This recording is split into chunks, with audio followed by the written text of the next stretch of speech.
Umu-Eze kwenu. Kwezu onu. Umu-Eze kwenu. Kwezu onu.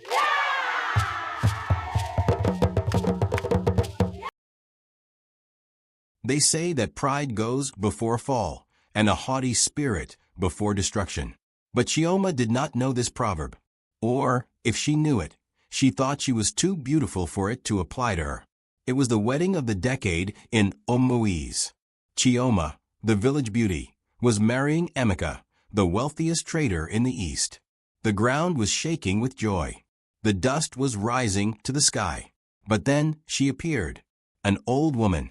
She looked like a heap of rags that had been chewed by a hyena and spit out. Flies buzzed around her head like a halo of filth. She smelled of open sores and rotten fish. She stumbled toward the dancing bride, her hand outstretched, her voice cracking like dry wood. "My daughter, water, please. My throat is fire. Just a drop of water." The music died. The crowd gasped. How did this trash get past the security? Chioma stopped dancing. She looked at the dirty hand reaching for her expensive lace wrapper. Disgust twisted her beautiful face into a mask of hatred. Chioma, screaming, "Get away from me. You walking corpse. Do you want to stain my destiny with your bad luck?" Security. "Who let this thing in here? Please, beautiful bride. Just water. Blessings come to those who give." "Blessings? From you? You look like a curse," Chioma said. Chioma gathers saliva in her mouth and spits heavily directly into the old woman's face. The crowd shrieks in horror. "That is the only water you deserve. Spit. Now get out before I have the dogs chase you." The old woman stood there, the spit dripping down her wrinkled cheek. She did not wipe it. She just looked at Chioma with eyes that seemed to hold the weight of centuries. But before the guards could drag her away, a woman ran out from the shadows. It was Nkiru, the barren wife, the woman the village called the empty vessel. Nkiru fell to her knees in the dust. She didn't care about her clothes. She took her expensive headgear gelly and used it to wipe the spit from the old woman's face. Nkiru, crying, "Mana, I'm sorry. Please, forgive her. She does not know what she is doing. Here, take my water." The crowd murmured. Look at the barren woman touching filth. Like attracts like. But they did not know. They did not know that the test had ended, and the judgment was about to begin. My people. Can you imagine? Spitting on an elder on your wedding day? Does Chioma deserve mercy? Or does she deserve what is coming? Before we reveal the shocking identity of this old woman, please, I beg you, smash that like button. Let us show the world that kindness still exists. And if you enjoy stories of justice and karma, click subscribe and turn on the bell. You don't want to miss the end of this story. Now let us go back to the beginning to understand how Nkiru suffered before this day of glory. In the village of Umu-Eze, a woman's worth was measured by one thing: the fruit of her womb. You could be rich, you could be kind, you could be hardworking. But if you did not have a child strapped to your back, you were considered naked. Nkiru had been married to Ikemba for 7 years. 7 long rainy seasons. 7 harvests. And yet, her stomach remained as flat as a sleeping mat. Early morning. Nkiru is sweeping the large compound. She looks tired. Her mother-in-law, Mama Ikemba, sits on the veranda chewing a stick. Nkiru was a virtuous woman. She woke up before the cock crowed. She fetched water from a stream, 3 trips before the sun was fully up. She cooked soups that made the neighbors swallow their spit. But in the house of her husband, she was treated like a piece of furniture that had no use. Mama Ikemba, spitting out a piece of wood. Nkiru, rushing over, broom in hand. "Yes, Mama. Good morning, Mama." Mama Ikemba replied. "What is good about the morning? Look at the chickens in the yard.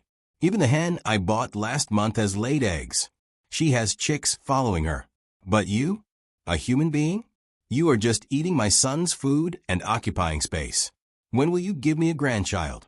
Or are you waiting for me to die first?" Nkiru, looking at her toes, tears forming. Mama, God's time is the best. I am trying. We are praying. Praying. Prayer does not impregnate a woman. It is action. I have told Ikemba to send you back to your father's house. You are a man in a woman's body. A dry stick. A wooden doll. Mama Ikemba replied. The words cut deeper than a knife. Nkiru walked away to the kitchen to hide her tears. She didn't want Ikemba to see her crying. Ikemba was a good man, but a man can only withstand the pressure of his mother for so long. That evening, Ikemba returned from the farm. He looked weary. He ate his food in silence. Nkiru sat by his feet. My husband. The food, is it okay? Nkiru asked, looking worried. Ikemba replied, It is fine, Nkiru. You are quiet today. Nkiru asked. Ikemba, sighing heavily. The village meeting. They are talking again. They say a man without a child has no voice in the gathering of elders. Chief Oyai mocked me today. He asked if I needed him to show me how to touch a woman. Nkiru's heart broke.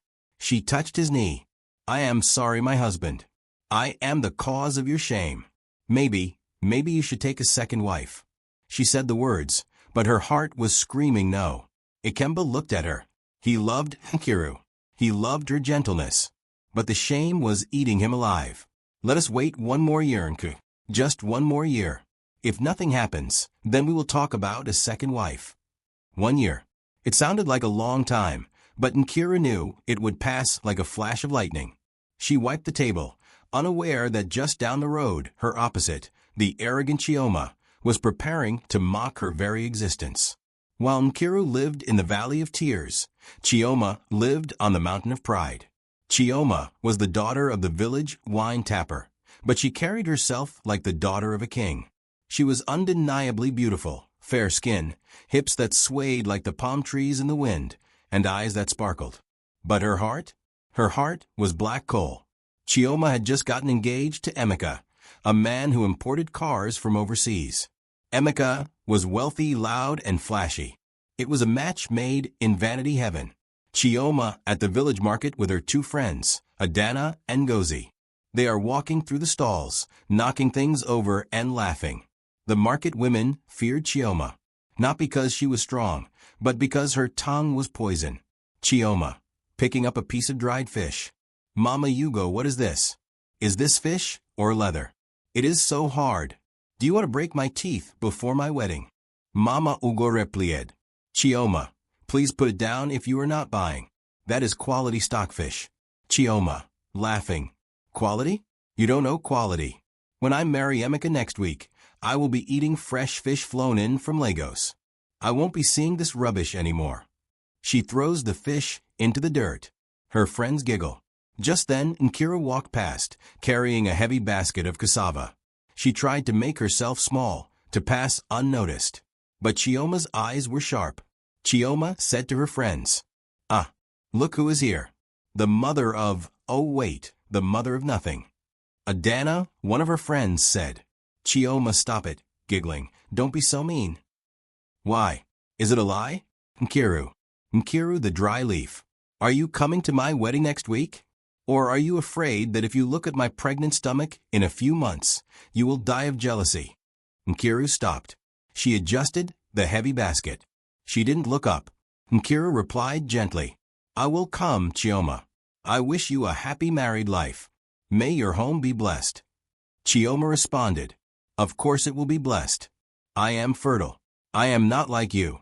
My womb is a garden. Yours is a desert. Just do me a favor, don't sit near the front. I don't want your bad luck to jump onto me. Chioma and her friends laughed loudly, their voices ringing through the market. Nkiru walked on, the tears mixing with the sweat on her face. She looked up at the sky. God, she whispered, are you sleeping? Do you not see? God was not sleeping, and the gods of the land were watching too. They were preparing a test wrapped in rags. The week leading up to the wedding was chaotic. The village of Umu-Eze was buzzing. Cows were slaughtered. Yams were pounded until the mortars cried for mercy. Pots of soup, egusi agbono, bitter leaf, were bubbling on firewood stoves. Nkiru, despite the insults, went to the wedding venue to help the women cook. It was tradition. Every woman had to help. Nkiru chopping vegetables in the background. Chioma is shouting at an elderly woman who is arranging chairs. No, I said the gold chairs in the front. Are you deaf? Old woman, if you are too senile to work, go home and die. Chioma, I am old enough to be your grandmother. Watch your tongue. Pride is a slippery road. The elderly woman cautioned Chioma. And Chioma said, poverty is a sticky mud. Move the chairs. Nkiru watched this. She shook her head. She took a cup of cold water to the elderly woman. Mama, drink. Don't mind her. It is wedding tension. Elderly woman, drinking deeply. Thank you, my daughter. You have a good heart. A good heart is a magnet for miracles. Don't worry. The rain will fall on your roof soon. Nkiru didn't understand that this was a prophecy. She just smiled and went back to chopping vegetables. Meanwhile, in the spirit realm, things were shifting. The great mother, Ani, the earth goddess, had heard the cries of the oppressed and the boastful words of the proud. She decided to descend. She would not come as a queen with lightning and thunder. She would come as the lowest of the low. The day finally arrived. The sun was bright, as if it wanted to see the spectacle clearly. The canopy was set. The VIPs had arrived. Emeka, the groom, looked dashing in his white agbada, spraying money even before the bride arrived. Then came Chioma. She was breathtaking. Her coral beads were heavy. Her George wrapper shimmered. She danced in with her friends, hips moving, smile radiant. The village cheered. Our wife. Our beauty. They ate. They drank. The palm wine flowed like a river. It was in the middle of the couple's dance that the atmosphere changed. The edges of the crowd part. A foul smell hits the guests first. People cover their noses. She came from the bush path. The beggar woman. She walked with a limp, dragging a leg that seemed twisted. Her hair was matted dreadlocks, filled with dust. Her skin was covered in sores that oozed. Flies, green, fat flies, escorted her. She didn't go to the back. She didn't go to the kitchen. She walked straight toward the high table where the couple sat. What is this? The guest asked. Is this a mad woman? Where is security? The second guest add. The music faltered and stopped. The drummer dropped his stick in shock. The old woman reached the dance floor. She looked at Emeka. She looked at Chioma. Old woman, voice trembling. Happy married life, my children. Emeka, covering his nose. Madam, please. Who are you? Why are you here? The old woman answered. I am a traveler. I have walked from the land of the spirits. I mean from a far land. The sun has dried my tongue. I am fainting. Please. I do not want money. I do not want food. Just water. A cup of water. It was a simple request. In Africa, you do not deny a stranger water. Even an enemy you give water. It is the law of the land. But Chioma felt insulted. This dirty thing was ruining her video. This thing was making her guests uncomfortable. Chioma, stepping forward. Water? You want water? Look at you. You are leaking pus and dirt. If I give you a cup, I will have to burn the cup. You are disgusting. The old woman replied. Beauty is skin deep, my daughter. Beneath this dirt, I am human. Just water. Chioma said angrily. I am not your daughter. I am a queen today. Get out. The old woman didn't move. She stood her ground, testing the limits of human cruelty. I will not leave until I quench my thirst. Chioma snapped. The anger took over. She cleared her throat, a deep, nasty sound. And she spat a thick glob of saliva right onto the woman's forehead. There, drink that. That is royal spit. Now drag your carcass out of my wedding. Silence. Total, grave-like silence. Even the birds stopped singing. The guests were paralyzed. Spitting on an elder is an abomination. It is a curse inviter. Emeka looked shocked, but he was too afraid of Chioma's temper to speak. Then movement from the side. Nkiru had been watching from the back, hiding behind a pillar.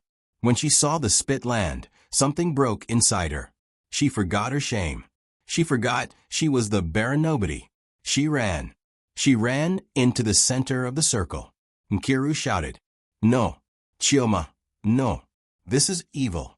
Nkiru knelt before the old woman. She untied her expensive geli, the only nice thing she owned. With trembling hands, she wiped the spit from the woman's face. She wiped the dust from her arms. Nkiru, weeping, "Mama, forgive us. We have lost our way. Please, don't be angry."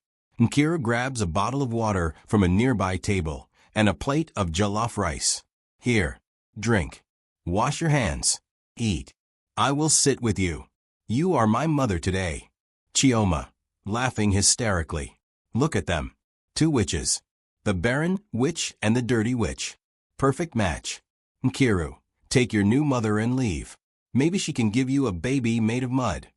The crowd laughed nervously, following the bride's lead. Nkiru ignored them.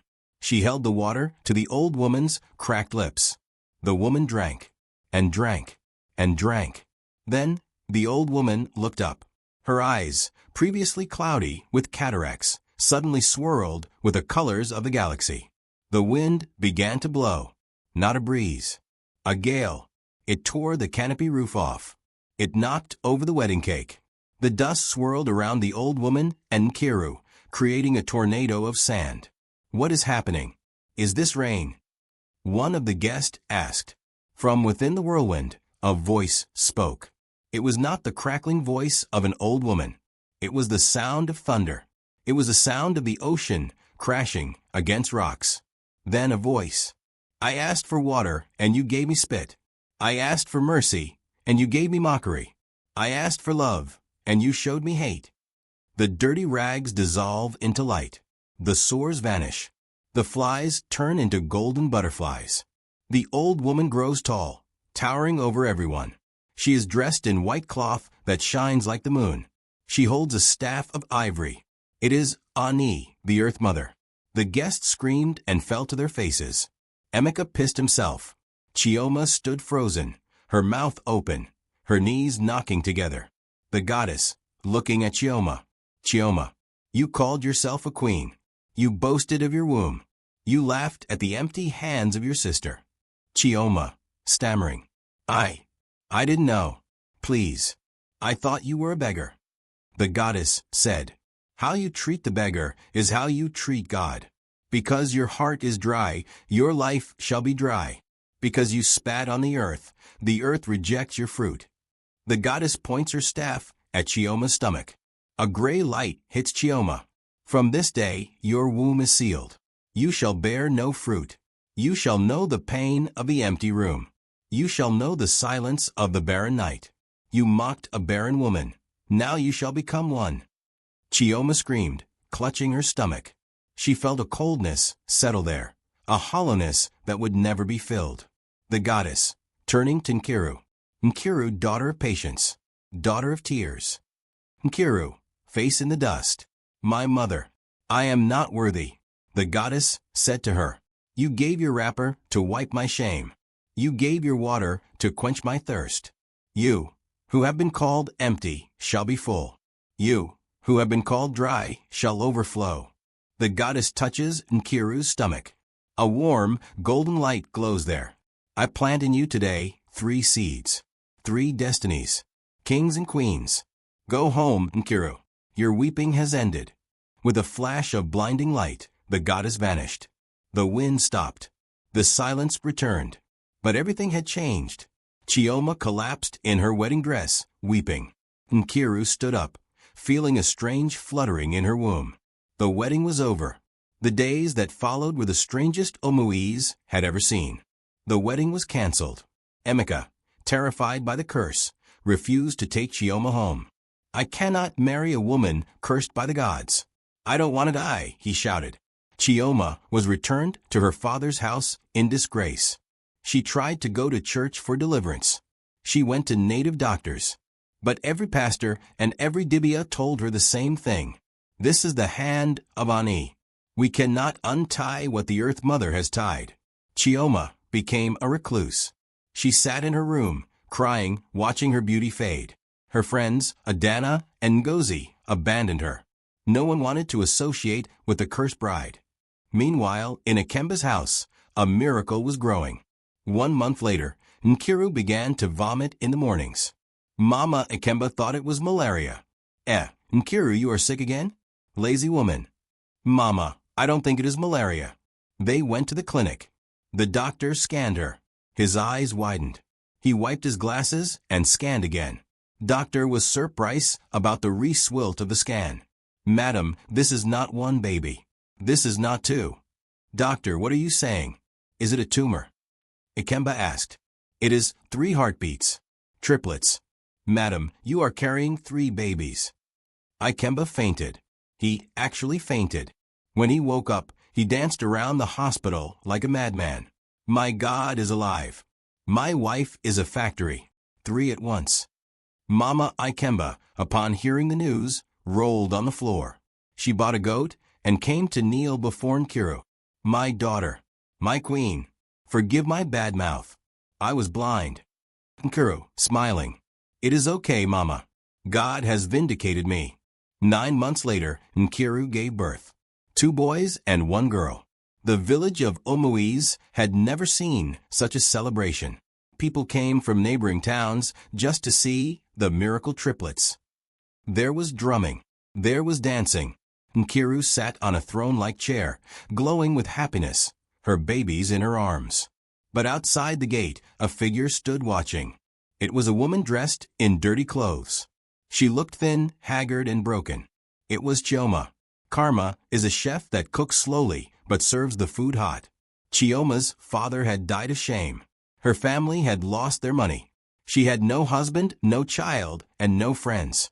She now begged for food in the market where she once mocked sellers. Chioma, whispering to herself, that should have been me. That celebration should have been mine. Hunger twisted her stomach. She saw the food being shared inside. She swallowed her remaining pride and walked to the gate. Please, give me leftovers. Just rice. Chioma pleaded. The guard recognized her. Chioma? The arrogant queen? Get away. We don't want cursed people here. Nkiru heard the commotion. She handed the babies to Ikemba and walked to the gate. She saw Chioma. The woman who spat on the goddess was now the beggar at the gate. Silence fell over the crowd. They waited for Nkiru to curse her, to mock her, to say, I told you so. But Nkiru was Nkiru. The goddess had chosen her because her heart was pure gold. Open the gate. Nkiru ordered the guard. But madam, I said open it. Nkiru walked out. She looked at Chioma. Chioma fell to her knees, weeping, unable to look Nkiru in the eye. Nkiru laughed at me. Spit on me. I deserve it. I am suffering. I am dying of hunger. Nkiru did not spit. She reached out and held Chioma's dirty hands. Stand up, Chioma. I cannot spit on you. If I spit on you, I become like you were. And if I become like you, I might lose my blessings. Nkiru signaled her maids. Pack food for her. Pack yams. Pack rice. Give her money. Go, Chioma. Eat.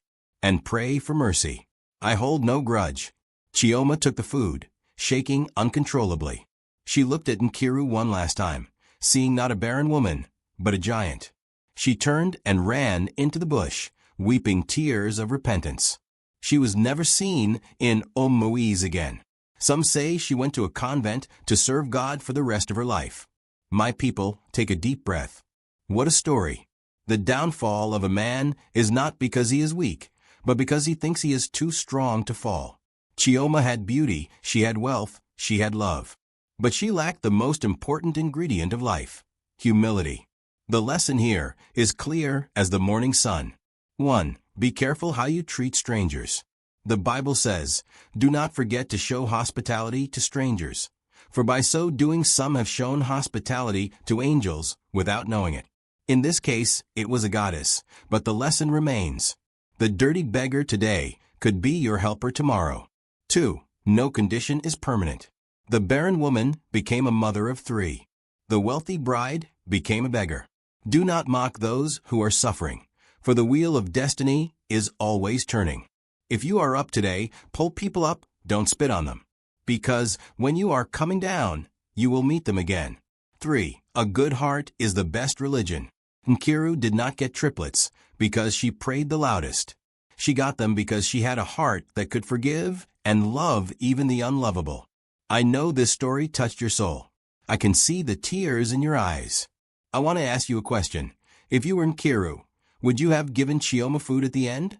Or would you have chased her away? Be honest. Go to the comment section and type mercy if you would forgive her, or karma if you would chase her. Let us see who has a heart of gold here. Please, do not leave without clicking that like button. It costs you nothing, but it means everything to us. Share this video with your friends, your enemies, and your village people. And if you want more powerful tales like this, subscribe right now. Until next time, remember, the hand that gives is the hand that receives. Stay blessed.